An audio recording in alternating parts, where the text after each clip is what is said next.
Today we will be looking at the very first Torah portion, Bere쉬트, or in the beginning. Not only do the opening chapters introduce the key themes of the Torah, land, seed, and blessing, they also lay the foundation for the future messianic hope. Let's look at Genesis chapter 1, verse 28. And God blessed them, and God said to them, Be fruitful and multiply and fill the earth and subdue it, and have dominion over the fish of the sea and over the birds of the heavens and over every living thing that moves on the earth. It's essential to notice that this verse already anticipates all the key themes of the Abrahamic covenant.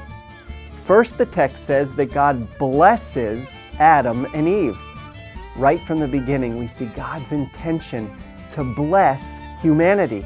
And that's the reason why God chose Abraham, to bless him, his descendants, and all the families of the world through him.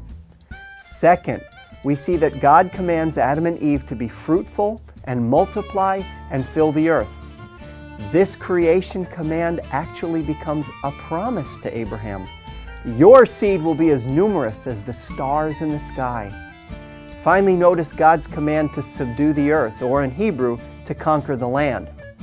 This creation mandate clearly anticipates God's gift of the promised land to Israel and their need to conquer it.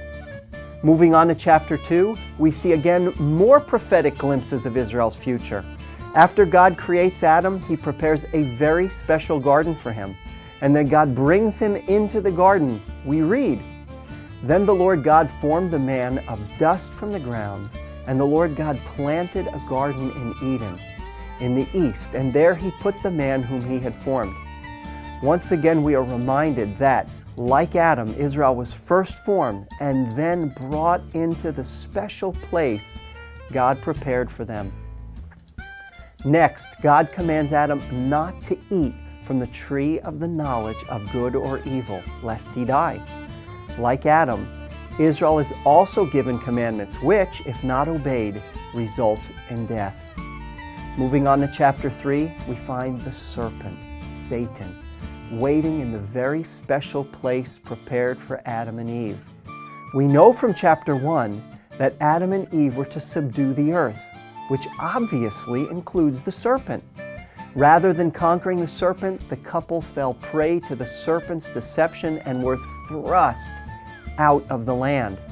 In essence, the first couple died in exile for their disobedience. Likewise, Israel was supposed to conquer the inhabitants of Canaan.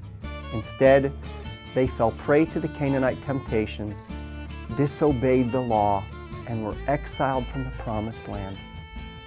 Why all these parallels between Adam and Israel? They are there to point us to the Messiah. How? First, by prophetically foreshadowing Israel's disobedience and exile, Moses already lays the theological foundation for redemption apart from the works of the law. Second, given the prophetic certainty of Israel's disobedience, the Torah's introduction forces us to ask, if our hope is not in keeping the commandments, then where is it? Moses is glad you asked. Even as God speaks forth judgment against the serpent, the woman, and the man, He prophesies the coming of the one who will defeat the serpent. I will put enmity between you and the woman, and between your offspring and her offspring. He shall bruise your head, and you shall bruise his heel. Victory over Satan and the inheritance of the creation blessings are assured, not because of our abilities to keep the law, but because of God's promise to send the Messiah. Please join us next week for another installment of Five Alive.